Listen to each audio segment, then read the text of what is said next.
ಒಂದು ಹಸಿರು ಹೊಲಗಳಿಂದ ಸುತ್ತುವರಿದ ಚಿಕ್ಕ ಹಳ್ಳಿಯಲ್ಲಿ ರಾಮು ಎಂಬ ಹುಡುಗ ವಾಸಿಸುತ್ತಿದ್ದನು. ಅವನು ಬಡವನಾಗಿದ್ದರೂ ತುಂಬಾ ಸತ್ಯವಂತನಾಗಿದ್ದನು. ಹಳ್ಳಿಯ ಜನರೆಲ್ಲರೂ ಅವನನ್ನು ಇಷ್ಟಪಡುತ್ತಿದ್ದರು. ಒಂದು ದಿನ ರಾಮು ಹೊಲದಲ್ಲಿ ಕೆಲಸ ಮಾಡುತ್ತಿದ್ದಾಗ ಅವನಿಗೆ ಒಂದು ಚಿನ್ನದ ಉಂಗುರ ಸಿಕ್ಕಿತು.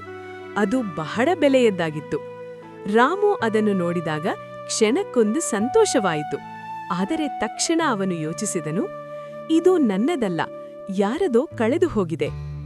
ಅವನು ಆ ಉಂಗುರವನ್ನು ತೆಗೆದುಕೊಂಡು ಹಳ್ಳಿಯ ಮುಖ್ಯಸ್ಥನ ಬಳಿಗೆ ಹೋಗಿ, ಇದು ಯಾರದೋ ಕಳೆದು ಹೋಗಿದೆ, ನಾನು ಇದನ್ನು ಹಿಂತಿರುಗಿಸಬೇಕು ಎಂದನು. ಮುಂದಿನ ದಿನ ಹಳ್ಳಿಯಲ್ಲಿ ಘೋಷಣೆ ಮಾಡಲಾಯಿತು. ಕೆಲವೇ ಹೊತ್ತಿನಲ್ಲಿ ಲಕ್ಷ್ಮಿಯಮ್ಮ ಎಂಬ ಮಹಿಳೆ ಬಂದು, ಇದು ನನ್ನ ಉಂಗುರ, ನಾನು ಹೊಲದಲ್ಲಿ ಕಳೆದುಕೊಂಡಿದ್ದೆ ಎಂದು ಕಣ್ಣೀರು ಹಾಕುತ್ತಾ ಹೇಳಿದರು. ರಾಮು ಆ ಉಂಗುರವನ್ನು ಅವಳಿಗೆ ಹಿಂತಿರುಗಿಸಿದನು. ಲಕ್ಷ್ಮಿಯಮ್ಮ ತುಂಬಾ ಸಂತೋಷಪಟ್ಟು ರಾಮುವಿಗೆ ಬಹುಮಾನ ಕೊಡಲು ಪ್ರಯತ್ನಿಸಿದರು.